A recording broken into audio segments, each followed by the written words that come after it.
कृष्ण कृष्ण कृष्ण हरे हरे, हरे राम राम राम हरे हरे। हरे कृष्णा। भगवत गीता पारायण कक्षा में आप सभी का स्वागत है। हम मंगलाचरण करेंगे और फिर भगवत गीता जी के दूसरे अध्याय के 41वें श्लोक से आज प्रारंभ करेंगे।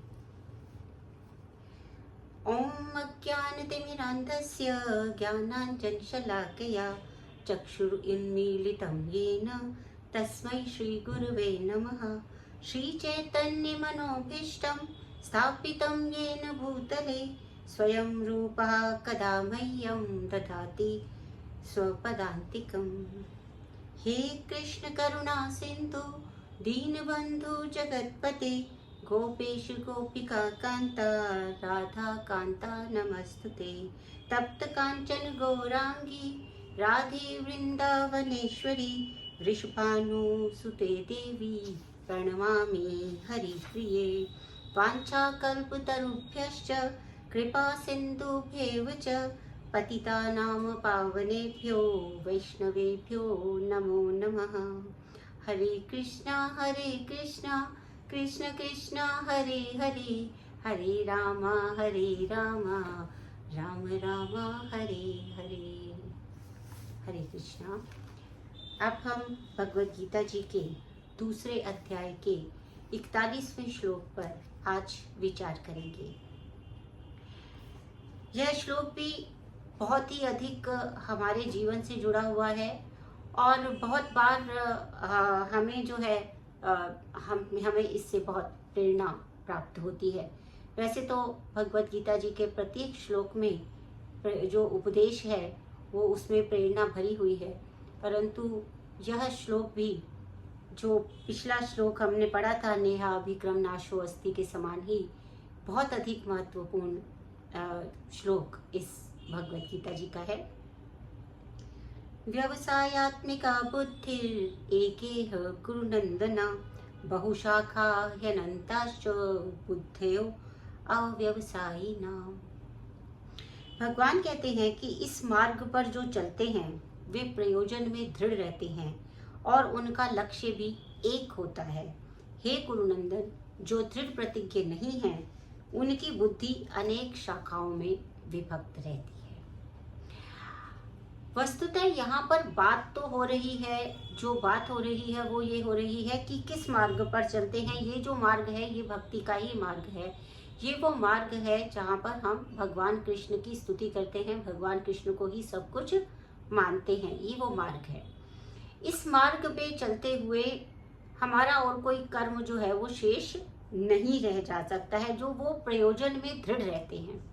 अब यदि हम इसको आज की स्थिति में देखते हैं, व्यवसायात्मिका बुद्धिर एकेह गुरुनंदना।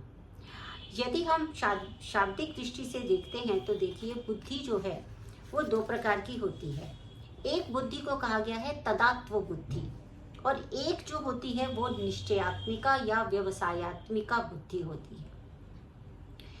तो मैं अभी सांसारिक विषय पे बात पहले कर रही हूँ कि जो तादात्व बुद्धि जिसको हम कहते हैं वो होती है क्षणिक बुद्धि। वो उसी समय में बुद्धि होती है और वो विभिन्न प्रकार की हो सकती है।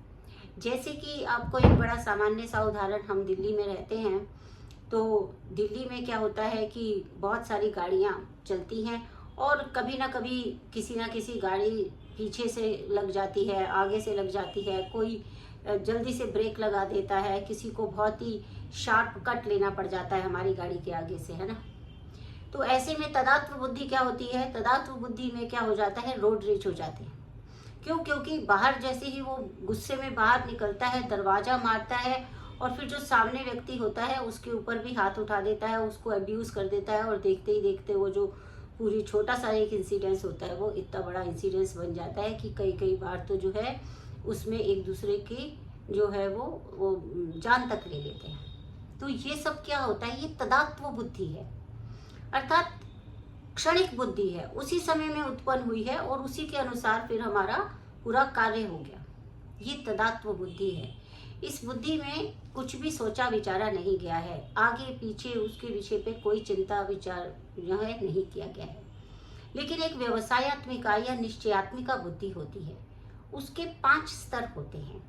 वो 5 स्तर क्या हैं? चिंत्यम, विचार्यम, ऊह्यम च, ध्येयम, संकल्पमेव च। तो इसके बाद ये जो मन के विषय हैं, इसमें क्या होता है कि हम तुरंत किसी निर्णय पे नहीं पहुंच जाते हैं।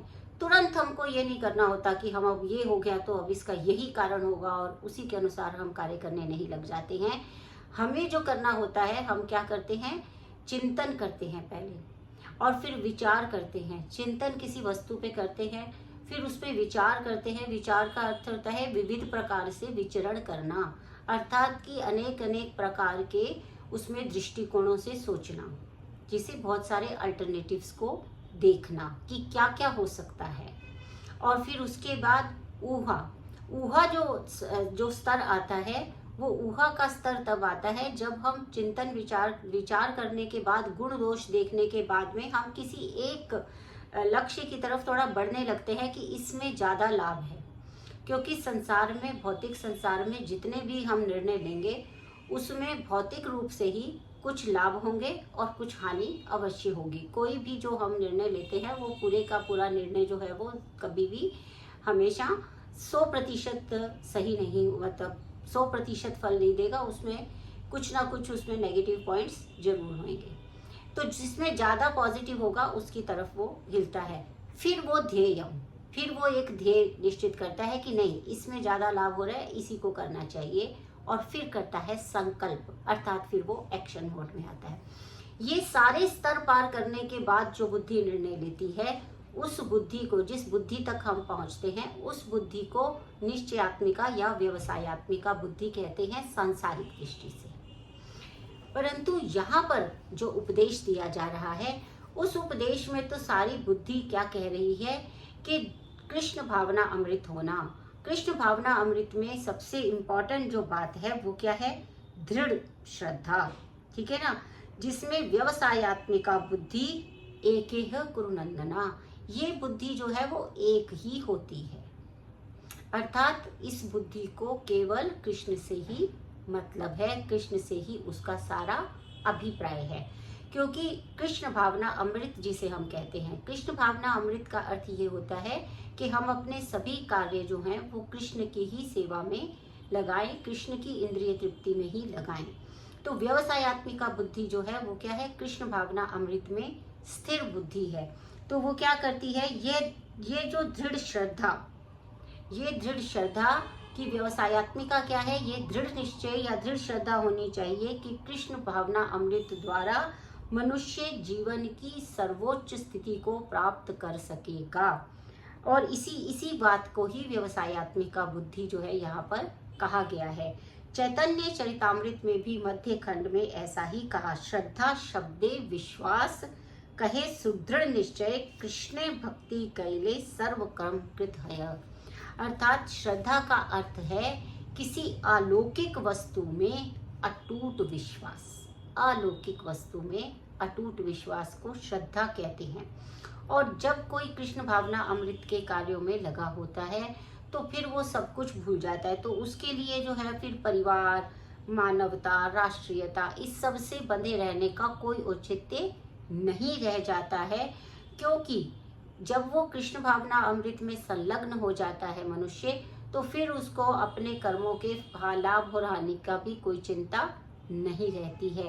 क्योंकि उस समय क्या है कि उसके जितने भी सारे कार्य हैं वो कोई भौतिक स्तर पर होते ही नहीं हैं। वो सारे के सारे जो कार्य हैं कृष्ण भावना अमृत में लीन है, इसलिए उसके सारे कार्य कैसे होंगे?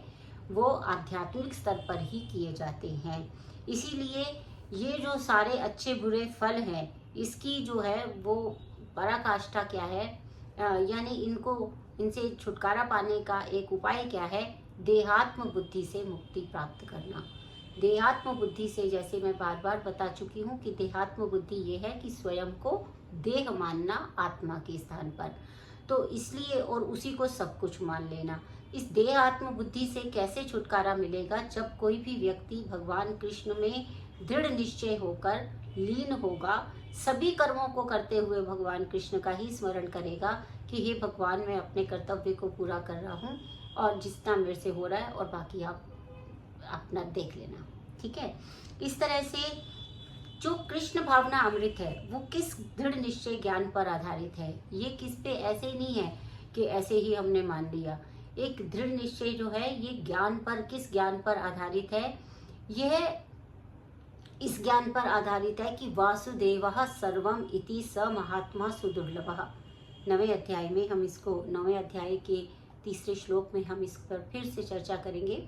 लेकिन वहां पर क्या कहा गया, विशेष बात कि वासुदेवः सर्वम इति स महात्मा सुदुर्लभः। ऐसे महात्मा लोग सुदुर्लभ होते हैं जिन्हें ये दृढ़ निश्चय हो जाता है कि सब कुछ जो इस संसार में होता है वो कृष्ण के द्वारा ही, प्रकट कारणों का जितने भी प्रकट है, कृष्ण व्यक्ति जो है अत्यंत दुर्लभ जीव ही ये जान पाता है कि वासुदेव या कृष्ण ही समस्त प्रकट कारणों के मूल कारण है। जो कुछ भी सृष्टि में हो रहा है उसका जो कारण है वो भगवान कृष्ण ही है और वो अच्छी प्रकार से जानता है। जैसे अब मान लीजिए कि कोई वृक्ष है, तो अब अगर वृक्ष में हम अगर किसी टहनी पे पानी गिरा देंगे, किसी पत्ते पे पानी गिरा देंगे, किसी फल पे पानी गिरा देंगे, तो उससे तो वृक्ष का कोई भला नहीं होने वाला। उस समय वो पत्ता धुल जाएगा, वो टहनी थोड़ी सी उसके ऊपर से मिट्टी हट जाएगी, परंतु वृक्ष को उससे कोई लाभ नहीं हो रहा।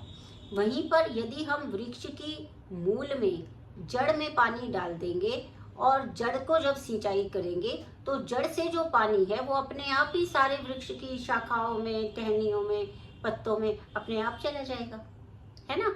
तो इसलिए वो क्या है कि ये जो है ये स्वयं पहुंच जाता है। इसलिए यदि कृष्ण भावना भावित कोई व्यक्ति हो जाता है, अर्थात जब वो अपने सभी कार्य इस भाव से करता है कि ये मैं कृष्ण के लिए ही ये काम कर रहा हूँ, मैं भगवान कृष्ण का ही सेवक हूँ, मैं भगवान कृष्ण की ही सेवा कर रहा हूँ, मैं जो भी कर रहा हूँ भगवान कृष्ण के कारण कर रहा हूँ, भगवान कृष्ण ने मुझे ये शक्ति दी है इसलिए कर रहा हूँ, ना कि ये देहात्म बुद्धि में स्थिर रहकर क्या करते हैं हम, ये मैंने किया, अब मैं नहीं करती ना तो ये काम होता ही नहीं। आपने बहुत बार सुना होगा, अगर मैं ना करूँ ना तो इस घर में कुछ होगा ही नहीं, अगर मैं ये काम नहीं करूँगी तो ये काम कभी नहीं होगा।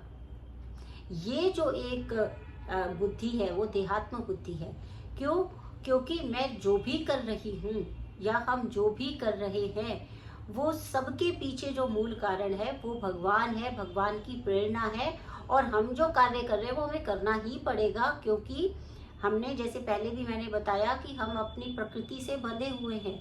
हमें पूर्व जन्मकृत जो प्रकृति मिली है वो प्रकृति हमारी सात्विक, राजसिक, तामसिक हो सकती है और वही प्रकृति हमारे को इस भौतिक जगत में एक तरह से नियंत्रित कर रही है।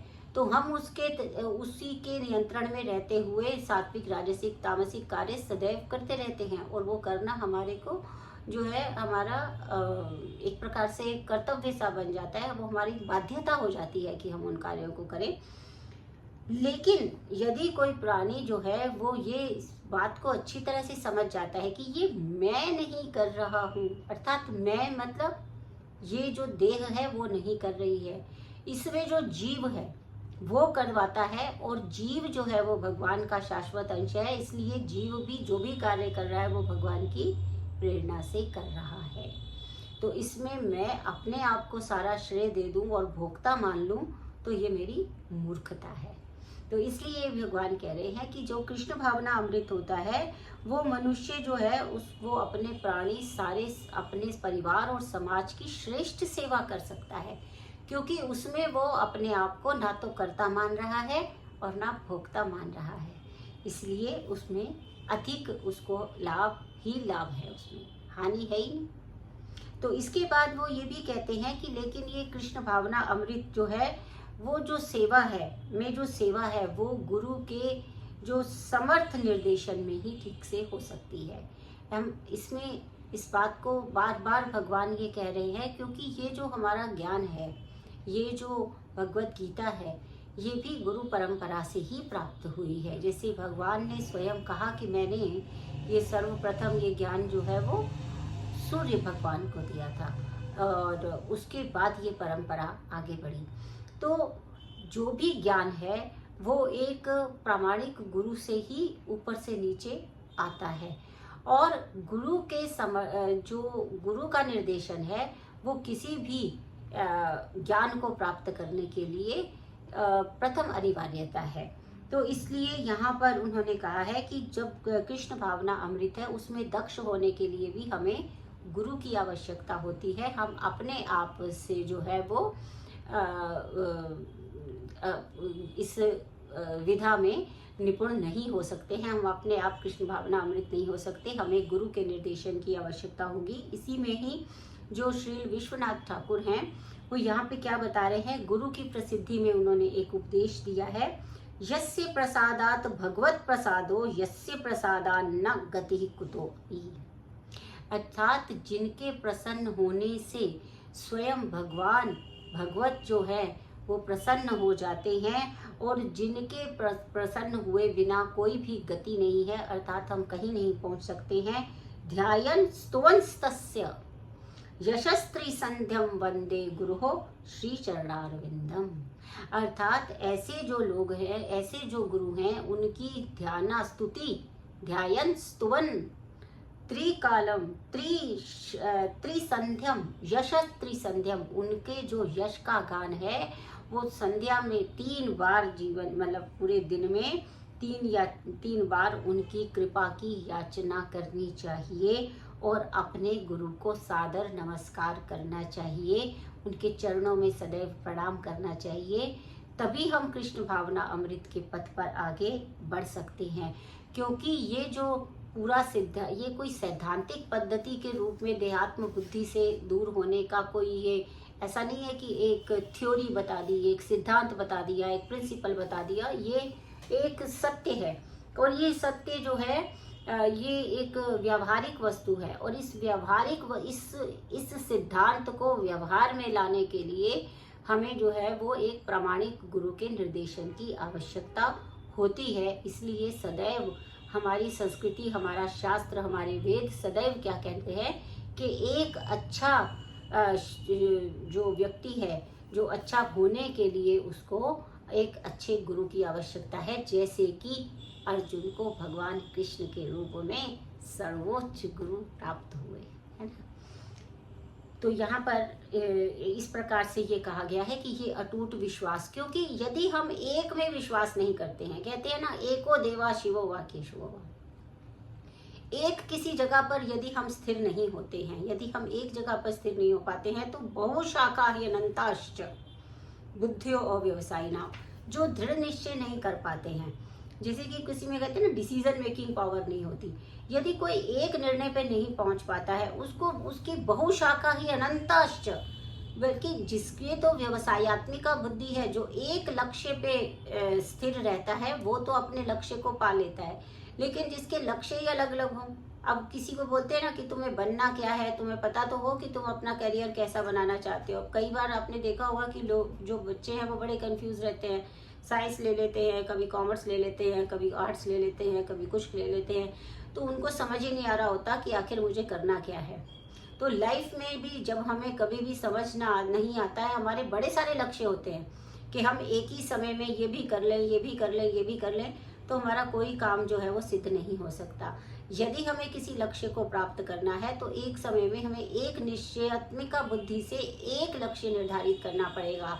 व्यवसायत्मिका बुद्धि एक ही कुरुनंदना, एक ही होती है। बहुत सारी तरफ यदि हमारा ध्यान डाइवर्टेड होगा तो हम किसी भी जगह पर नहीं पहुंचेंगे, है ना। तो बहुशाखा ही अनंताश्च, जो बुद्धि जो है वो बहुत शाखा की, मैं जैसे हम कहते हैं ना कि हम सभी देवी देवताओं को मानते हैं, हम इसकी भी पूजा कर लें, हम इसकी भी पूजा कर लें, हम इसकी भी पूजा कर लें, इस प्रकार से हम भटकते रहते हैं। हमें लगता है कि हमें ये वाली हमारी काम है, इच्छा है तो हमें ये वाले देवता से मिलेगी, ये इच्छा है तो ये वाले देवता से मिलेगी। इस तरह से हम बार बार अपना जो जो श्रद्धा का जो विषय है उसको परिवर्तित करते रहते हैं। और ऐसा करने से फिर हमें कभी भी किसी भी प्रकार की कोई इच्छा की पूर्ति भी नहीं होती और हम कहीं भी आध्यात्मिक उन्नति नहीं कर पाते। इसीलिए एक बुद्धि, एक निष्ठ होने से ही सदैव हम अपने लक्ष्य को प्राप्त कर सकते हैं। बहुशाखा बहुत सारी जगहों पर डाइवर्ट होने से हम कभी भी अपने लक्ष्य को प्राप्त नहीं कर सकते हैं। इस श्लोक का यह अभिप्राय है।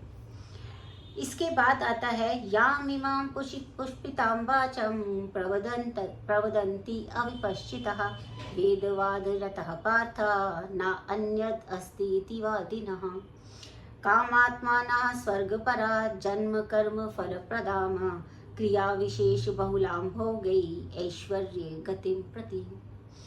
अर्थात वो कहते हैं कि जो अल्प ज्ञानी व्यक्ति है, अविपश्चितः, जो अल्प ज्ञानी व्यक्ति है, वो याम इमाम पुष्पिताम वाचम, पुष्पिताम वाचम जो होता है यानी कि वेदवादरता पार्थ, हे पार्थ, जो वेदों में बड़ी अलंकारिक भाषा का प्रयोग किया जाता है। कामात्मना स्वर्ग परा जन्म कर्म फलप्रदम, उन्होंने कहा कि अल्प ज्ञानी मनुष्य वेदों की अलंकारिक शब्दों के प्रति अत्यधिक आसक्त रहते हैं।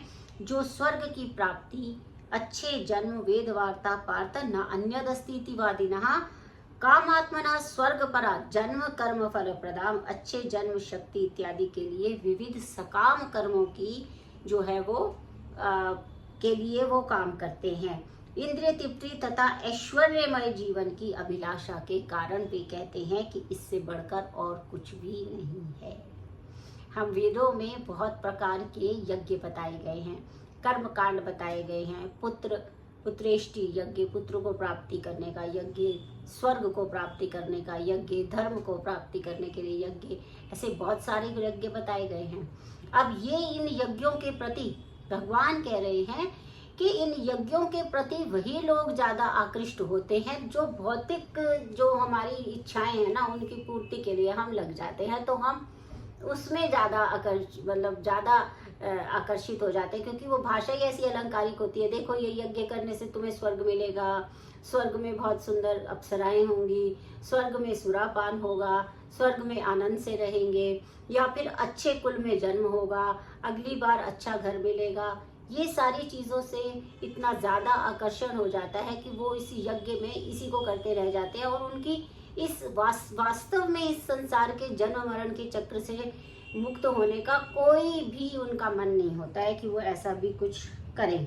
जैसे कि कभी कभी कोई विषैला वृक्ष भी होता है, उसके ऊपर बड़े सुंदर फूल लगे हुए होते हैं। अब व्यक्ति क्या करता है, भूल जाता है कि ये विषैला भी हो सकता है, वो सुंदर फूल के चक्कर में उस विषैले वृक्ष को भी छू लेता है और उसके बाद उसको उसकी हानि जो है उठानी पड़ती है ना।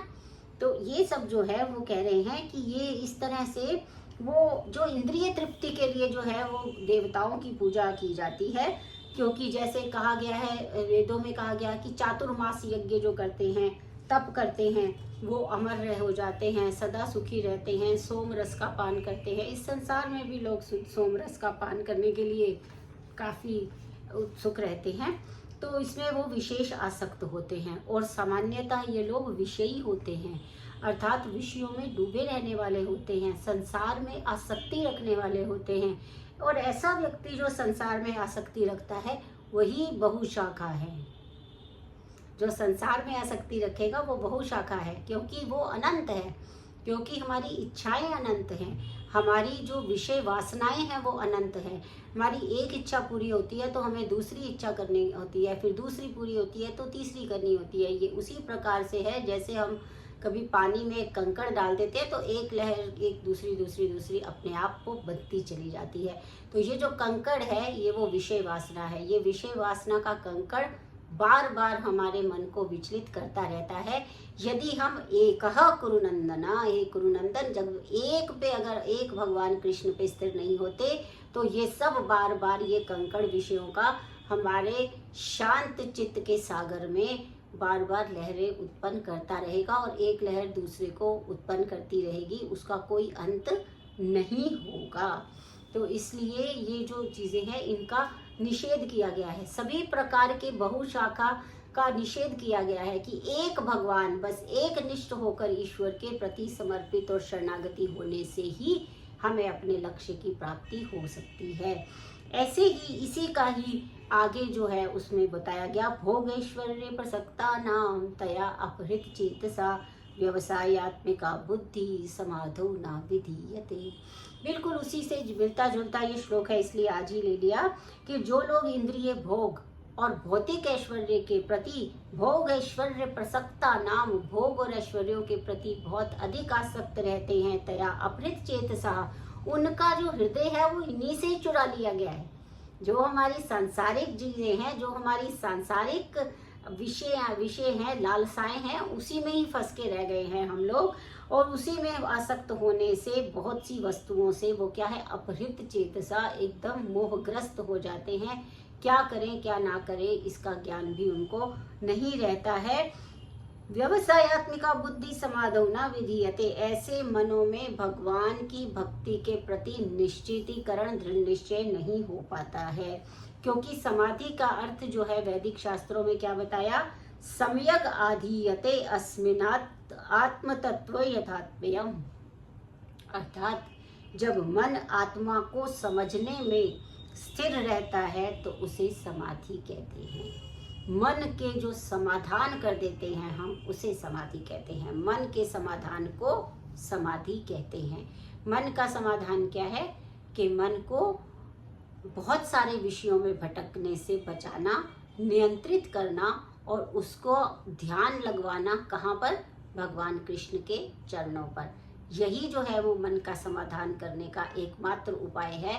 अन्यथा मन बहुत ही चंचल है, वो इधर उधर भागता रहता है और इसीलिए बहुत सारी बुद्धियों को भी वो यहाँ पर उत्पन्न करता रहता है, लेकिन उससे हमारा लक्ष्य जो है वो हमें प्राप्त नहीं हो पाता है। तो इसीलिए जब मन आत्मा को समझने में स्थिर होता है तब उसे समाधि कहते हैं। और जो लोग इंद्रिय भोग में रुचि रखते हैं अथवा जो ऐसे क्षणिक वस्तुओं से मोहग्रस्त हो जाते हैं, उनके लिए समाधि कभी भी संभव नहीं है। और वो क्या होता है, वो माया के चक्कर में पड़कर वो उनका जो है वो पतन होता रहता है। तो ये वाले जो श्लोक थे उसमें हम बेसिकली हमने जो दो बातें समझी, पहली तो ये कि व्यवसायत्मिका बुद्धि होनी चाहिए, अर्थात एक भगवान कृष्ण के प्रति एक निष्ठ बुद्धि जब होती है तो अपने आप ही भौतिक सांसारिक वस्तुओं से हमारा ध्यान पूरी तरह से हट जाता है। क्योंकि भगवान कृष्ण कहते हैं सर्वोत्कृष्ट सर्वाकर्षक हैं भगवान कृष्ण, उनसे बड़ा आकर्षण कोई भी संसार में किसी ब्रह्मांड में नहीं है। उनसे बड़ा आकर्षण, एक बार यदि बुद्धि उनमें आकर्षित होकर स्थिर हो गई तो फिर भौतिक वस्तुओं से कोई लेना देना नहीं रहता है।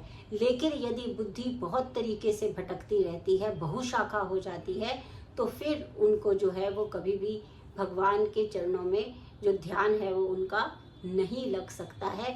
भोग ऐश्वर्य प्रसक्ता नाम, जब हम इस भौतिक संसार की आसक्तियों में फंस जाते हैं तो हमारा मन भ्रमित हो जाता है, हमारा मन मोहित हो जाता है और उस मोह में हम जो है उस आसक्ति में और अधिक फंसते चले जाते हैं और जीवन मरण के चक्र से भी कभी छुट्टी नहीं मिलती और हम भगवान की शरण भी ग्रहण करने में असमर्थ रहते हैं। तो हम इन उपदेशों से यह समझने का प्रयास करें कि हमारी जो बुद्धि है वो एक निष्ठ होकर भगवान के अनुग्रह से ही भगवान के चरणों में लगी रहे और जो बहुत सारी विषय वस्तुएं हमें व्यर्थ ही आकर्षित करती रहती हैं उनकी ओर हमारा मन कभी भी आकर्षित ना हो।